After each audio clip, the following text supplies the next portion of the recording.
If you appreciate our content, please click the thumbs up button and subscribe to our channel. That will really help us to reach more people. Thank you. Thank you, Soulshine Band. Thank you, Bill. Oh my gosh. Todd, all you guys, thank you very much.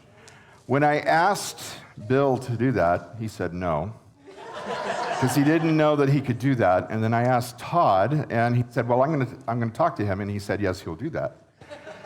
And then Bill said, I don't know what it has anything to do with this message. And I said, probably nothing. But yet, it has everything to do with it, because it's really important. Because I think sometimes love gets lost in the message, and especially today, it's kind of lost. So, good morning. Blessings. I'm happy to see all of you today. I'm all choked up. Thank you. I'm glad to see all of you here today. Today is a very special day, not just because it's Groundhog's Day and not just because Bill shared that wonderful song with the band, but it is my dad's birthday. And if he was alive, he would have been 78. And as a lot of you know, it's a little hot, by the way. So, as you know, my dad and I never really saw eye to eye on a lot of things. But as I reflected on today's message and a conversation that I remember having at 15, he had a conversation like a lot of other parents have. What do you want to do when you grow up? Yeah. And I told him that I wanted to be a 5th grade elementary teacher or a 7th, 12th grade history teacher or a minister. You know? My dad wasn't always supportive of my ideas and my thoughts. He often would say, you can't make money in that kind of work. And in some ways, he was right. I've never been in this for the work, or never been in this for the money. My calling is rooted in purpose, in connection, and a deep sense of answering something greater than myself. That's the title of today's message, Love, the Foundation of Creation. To me, love isn't just a feeling. It's the foundation of all creation. Love is a force that brought the universe into being.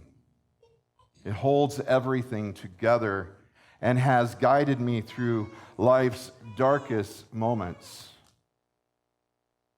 It is transformative.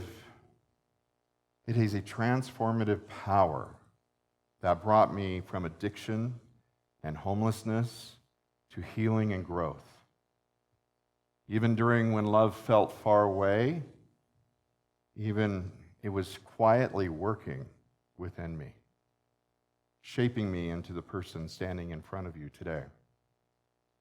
Looking back, I see that love was ever present, even when I couldn't feel it. In the silent struggles, see where that song came in? The silent struggles.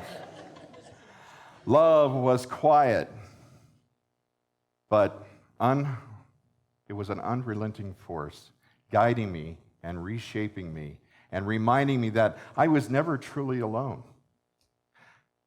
God's love isn't always loud, is it? Sometimes it's a whisper in a storm calling us this way. Come this way.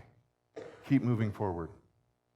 And I struggle deeply with my identity sometimes as a gay man in certain spaces that never really accepted me. There were moments of profound despair when love felt like an unattainable dream. But through the acts of service, feeding the poor, running needle exchange programs, and offering care, I realized that love isn't just about receiving, it's about also giving it away. It's a flow. It's about giving in to this power, which is one of the 12 powers that we have. It's stepping into that. It becomes you become flow. Love becomes that fuel that fuels everything I did. It wasn't just about offering food, it was about restoring dignity and showing compassion. That's the power of showing up. Love is that power. The journey taught me a humbling truth. Real transformation doesn't come from trying to fix others. It comes from creating spaces for them to choose healing for themselves. As Jesus said in John 5:8, pick up your mat and walk. Love doesn't control, it invites. It offers freedom, respect, even when someone isn't ready to accept it. One of the most profound lessons I've learned in this power of simply just showing up is I met a young man at a needle exchange program several years ago. He was lost and angry and felt utterly alone. You probably heard people talk about I feel nothing inside. He was one of those people. He felt utterly unloved. Week after week, he came not just supplies, but for connection. And one day he shared that those small moments of care had kept him alive. He told me, "You showed me that my life mattered." It wasn't the resources that changed him. It was the love he experienced in those moments. Sometimes the most powerful thing you can do is to walk alongside someone, to remind them that they're not alone, that they are seen and valued. Love is the purest form of presence. To serve others effectively, we must first care for ourselves. Just as we're told to secure our own oxygen mask before helping others on the plane, we must be whole physically, emotionally, as well as spiritually. To make meaningful impacts, we begin by assessing our current state in three key areas. Those key three areas: the physical health. Are we taking care of our bodies with proper nutrition, exercise, and rest? What about our emotional well-being? Have you addressed unresolved pain, stress, and trauma? What about spiritual connection? Are you nurturing a close relationship with God? When we prioritize our well-being, we create a strong foundation for serving others. From this place of wholeness, we can embody faith in action, reflecting God's love through our deeds. Faith in action, the heart of our true service, which leads me to James. And if you know me really well, I love James. I can do a whole sermon on James. James is the brother of Jesus. But James, his powerful message was faith without deeds is dead. James 2:26. Words alone are not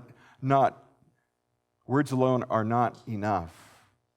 True faith is lived through actions. As James writes, if someone's hungry or cold and you only offer words of comfort without addressing needs, what good is that? Faith must move us to act. In my work with people facing addiction, homelessness, or trauma, I've seen the importance of tangible support. Kind words and prayers are valuable, but they must be accompanied by practical help like food, shelter, or resources. Faith becomes real when we live it out, meeting others' needs with compassion and humility. Charles Fillmore, our co-founder, also stated beautifully where he said that when he beautifully expanded on the concept of faith. He teaches that faith is not passive. It's not a passive belief. It is an active, transformative power that aligns with divine action. Even Gordon says this, and several people who ever stood up here. Faith and love is action. It's never passive. Transformative power that aligns with the divine energy. Fillmore calls the faith the perceiving power of the mind linked with power to shape substance. In essence, faith enables us to see beyond the current struggles and to co-create with God through our actions. Fillmore teachings remind us that faith doesn't just heal us spiritually, it empowers us to engage with the world. When we embrace the dynamic power, we move beyond into a state of being that reflects God's love. This is particularly significant when addressing what the Bible refers to poverty of spirit. Poverty of spirit doesn't mean lacking in faith. It means recognizing our deep need for God. It's about humility, acknowledging that we can't navigate life alone. That poverty invites us to lean in God's strength, and through faith transforms not only our own lives, but the lives of others. Jesus is our example, so of course, then he becomes our model of radical love and justice. Jesus' life is the ultimate example of faith in action. Remember, he fed the hungry, healed the sick, stood with the marginalized. His mission wasn't about spiritual salvation, but about addressing the real harsh realities of life. Ruslan Aslan, who is a professor in religious studies, also wrote a book portraying Jesus as a revolutionary figure, highlights this beautifully. Jesus didn't just preach about love, he lived it. He lived it by challenging oppression and advocating for justice. His life reminds us that faith is not passive, it's active, transformative force that calls us to engage with the world's brokenness. Similarly, James calls us to embody our faith through acts of love and justice. This means standing with the poor, fighting against systems of inequality, and offering hope to the hopeless. It's not about grand gestures, constant acts of kindness that reflects God's love in the world. Let me back that up just a little bit. It's not about grand gestures, but small, constant acts of kindness that reflects God's love in the world. Which leads me to Paul and James. You have to think that I couldn't just talk about James without talking about Paul. So, it's easy to think that Paul and James had conflicting ideas about faith and works, which they did. It's a lot in the Bible. Paul emphasizes grace, teaching that salvation comes through faith, not by our efforts. He writes that in Ephesians 2:8-9, "For it is by grace that you have been saved, not through faith, and this is not from yourself, it's a gift from God, not by works, so no one could boast." James, on the other hand, insists that faith without deeds is dead, and at first glance, this perspective might seem contrary, but they're deeply complementary. Think about that for a minute. Paul focuses on the inner transformation that occurs when we receive God's grace. James challenges us to express that through transformation outwardly. Does that make sense? So when we are saved, then we transform it and we share that with the world through our actions. Think about this. When you're in love with somebody, you don't just sit there and say, "I love you," right? We've all been in love with somebody before. We want to share that love. We buy flowers, we buy candy, we take them out to dinner. We don't just say, "We love you." Paul and James, they show us that faith and works are two sides of the same coins. Paul tells us that we're saved, and James shows us what life of salvation looks like because we are saved. When we embrace both faith and actions, our spiritual journey comes alive and it's dynamic. It's a dynamic force that not only transforms our own lives, but also brings healing and renewal to the world around us. This echoes the legacy of leaders like Dr. Martin Luther King Jr., who taught us that faith without action is incomplete. An action without faith lacks depth.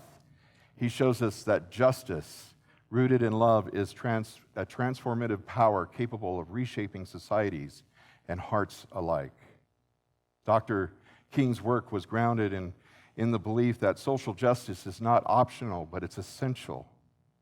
Expressions of divine in love in action, whether marching for civil rights or standing against war and poverty, he demonstrated that our calling is to uphold the dignity and humanity of all people. His vision of a beloved community challenges us to confront systems of oppression and injustice wherever they exist. This call is extended to the struggles of the LGBT community as well. Denying someone's humanity based on their love is not only unjust, but deeply contrary to this, who consistently upheld the dignity of every individual. As followers of Christ, we are invited to extend radical love, inclusion, and acceptance, living out the gospel by creating spaces where all are welcome, valued, and celebrated. Loving our neighbor means standing up for the dignity and rights regardless of their background or identity. It means acknowledging their full humanity and advocating for their inclusion of spaces of faith, love, and justice. When we deny anybody, basic rights or treat them as less than, we stray from the core message of Jesus' ministry, radical love for all. So how do we get there? Number one, start small. Faith in action begins with small gestures, like sharing a meal, listening to someone's story, or offering a helping hand. Are you writing this down? Number two, advocating for justice. Speak up for those who cannot speak for themselves. Support policies that reflect love and dignity. And number three, reflect daily. At the end of each day, ask, how did you live out love today? How can I do more tomorrow? Bill's going to sing another song for you, one of my favorite songs from John Lennon. It's Imagine. To me, I imagine like John Lennon did, and a lot of you too, how we can transform a world by love. Imagine a world where faith is not confined to words but flows through every action, where love feeds the hungry, shelters the homeless, and heals the broken, or even shelters the immigrant. Picture communities transformed not by powers of wealth, but by compassion and justice. This is the world Jesus envisioned.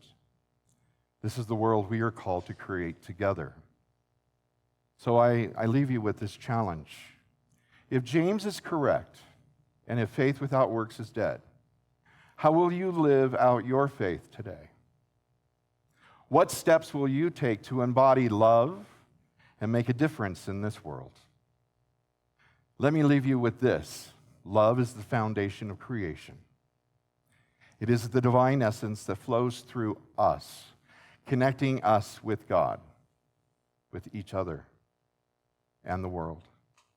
The Bible reveals this truth time and time again.